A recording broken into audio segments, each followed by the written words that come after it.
I don't like the term armchair magician. It's derogatory, and it suggests that its target should stop being an armchair magician. I see no harm in being interested in the hows and wherefores of magic without wanting necessarily to get involved oneself.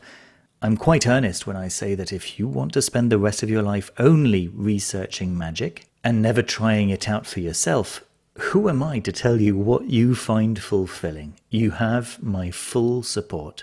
That said, given the title of this video, if you're watching right now, there's also a chance that your curiosity has maybe grown far enough for you to have noticed a desire within you to take some cautious steps of your own, out of the armchair and into the realm of actual practical work. You're ready to start getting results. So today I'd like to propose a starting point for a short series of videos for some workings that anyone can do relatively safely. I say relatively safe in the same way that making toast is relatively safe. The dangers are few and obvious, and very easy to avoid. If the instructions say don't stick a knife in the toaster while it's working, well, just follow the instructions. Oh, and of course for any litigation sharks out there, you try these at your own risk, naturally. These are simply workings that have worked for me, and I recommend them to people who haven't yet developed an arsenal of protective techniques, which you should absolutely do, by the way, my usual recommendation being to start with a devastatingly effective sword banishing from Damon Brand's magical protection. So here's the first working that many people start with: basic sigil magic. Austin Osman Spare is credited with its invention, though there's no doubt that Grant Morrison was the one who made them as popular as they are today. And this form of magic involves no contact with any entities, which is probably why it's considered to be so safe. Sigils have existed for as long as magic has, usually to call entities, but in this version, instead of using the sigil of an entity, you create your own sigil. Then you activate it in the way I'm about to describe, and then the real work begins, but I'll get into that too.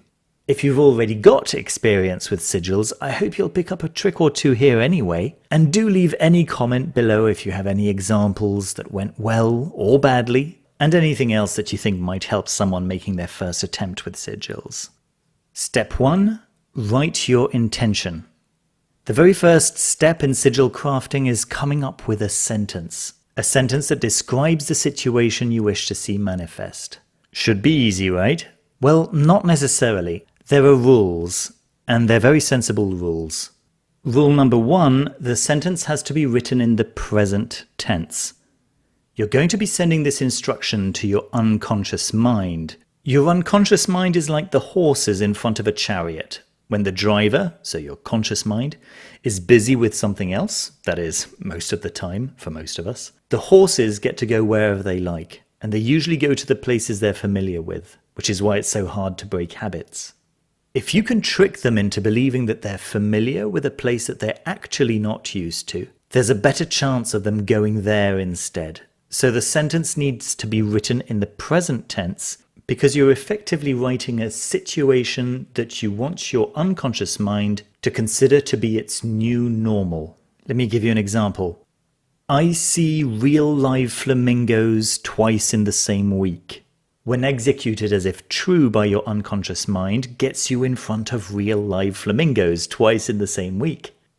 I will see real live flamingos twice in the same week, however, puts you in the situation where you are constantly about to, but never quite do, get to see those flamingos.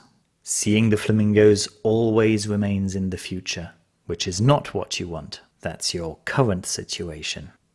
Rule number 2, never use I want. This is directly related to rule number 1. Your objective is not to want. Your objective is to be, to have, to do, to see, to experience, to achieve, not to want. Wanting implies you don't have, which may be true right now, but you're doing a magical working to get out of the current situation and into the situation you're describing. So your sentence should sound like you're looking into a crystal ball and describing the situation of future you. Not, I want to taste banana ice cream, but I am eating banana ice cream. Rule number 3, be realistic. Magic works by increasing odds of something happening. The unlikely situation becomes more likely. Not the impossible situation, there has to be a route. If your sentence is, I win the lottery, but you never buy lottery tickets, then the odds are 0. And if you multiply the odds by 1,000, which feels about right for this kind of magic, 1,000 times 0 odds is still 0 odds. Now let's say you start buying lottery tickets. The odds of winning the lottery are 1 in 14 million. Multiply your odds by 1,000, now you have 1,000 times more chances of winning the lottery, but that's still 1 chance in 13,000. It's still not likely enough. So you want to be aiming for outcomes that are believable. You need more money? Write your sentence about getting a pay rise, or for a job opportunity, or for inspiration for a side hustle, or a stock market tip, or an introduction to how the stock market works, or whatever you can conceive to be possible, but you just need an extra bit of luck for things to work your way this time. I can't emphasize this enough. This isn't Harry Potter. Sigils just put luck on your side, which is a tremendously powerful thing, with a little practice and a good idea of what its limitations are. It quickly becomes quite easy to then accumulate chains of smaller effects one after the other to get to where you want to be. Rule number 4, be as precise as you can in 7 words or fewer. Remember the fairy tales of tricksy sprites making wishes come true in ways that didn't benefit the hero, or in some cases even made the hero worse off? This is the mindset you have to adopt when writing your desired outcome. Now, sigil magic doesn't use spirit contacts. There are no wills involved other than your own. So if things pan out badly, it's not because it amused a pixie or whatever to see you suffering. It's because it was the shortest, easiest route to you getting what you asked for. So ask for things you really want, and don't expect the mindless process that will get you there to know what you really meant if it's not exactly what you wrote. Step 2. Turn your sentence into a sigil. So now you have your sentence, write it out fully in capital letters.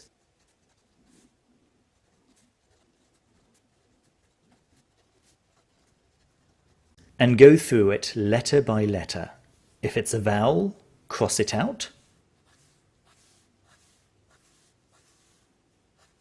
If it's a consonant that's appeared earlier in the sentence, cross it out. You'll be left with just a handful of consonants.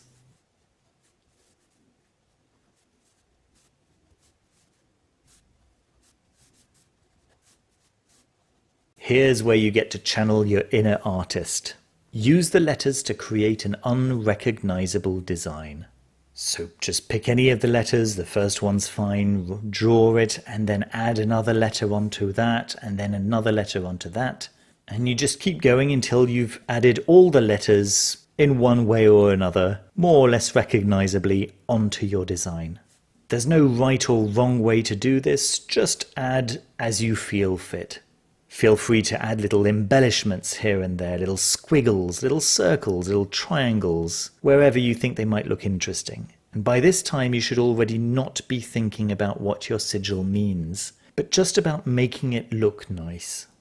Once I have a design that I'm satisfied with, I always draw it out again a few times, simplifying it until it becomes just a few squiggles. And then when I'm fully satisfied that it looks like nothing, but it looks quite nice, then I put a circle around it.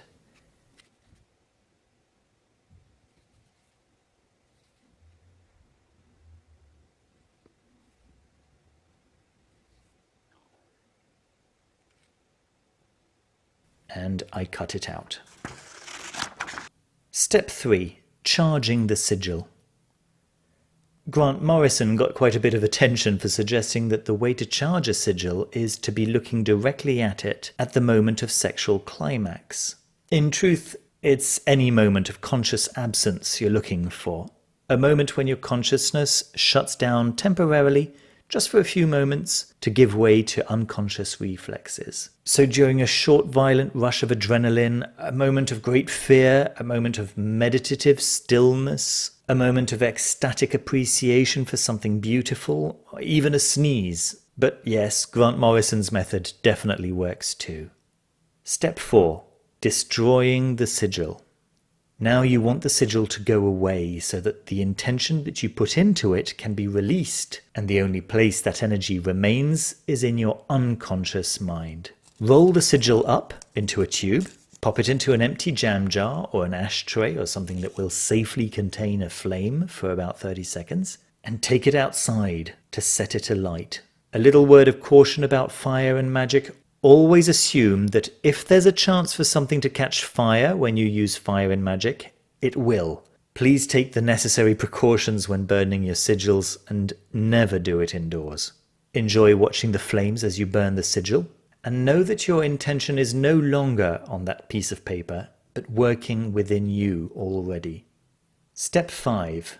Think about something else. This is probably the hardest step. The point of burning the sigil is so that the intention can happily live in your unconscious, doing its job, like a little computer script running in the background, constantly on the lookout for little opportunities that are too small or remote for a conscious mind to notice, gently nudging you towards this decision or that decision to eventually make your requested situation a reality. Now, if you invite that intention back into your conscious mind, it's like a micromanaging team leader summoning a worker away from their workbench for a status update every 5 minutes. After a while, the worker doesn't even bother anymore because as soon as they get started again, they know the manager's just going to interrupt. However, just don't think about it is easier said than done. The best trick to work around this is that every time you find yourself wondering if the magic is working, just turn that into a reassuring narrative for yourself using gratitude.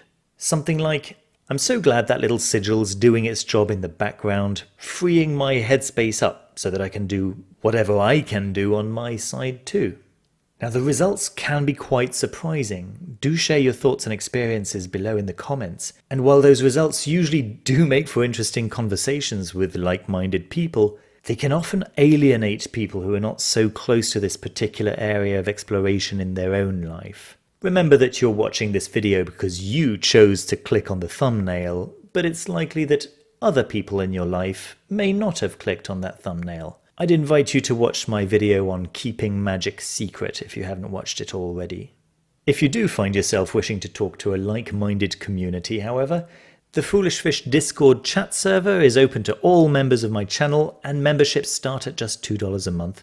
Just click on the little join button next to the subscribe button, or check out the link in the description to find out more. The instructions for how to join the Discord channel once you're a member is also there in the description.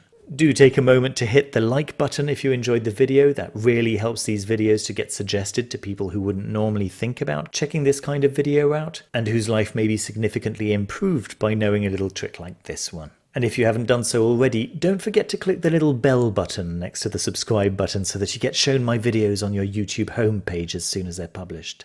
As always, my deepest gratitude goes out to every one of you for taking the time to watch, and especially to the members who make this channel sustainable. I can't tell you how much your generous support means to me. Thank you again, everyone, for your time, and see you very soon with another video.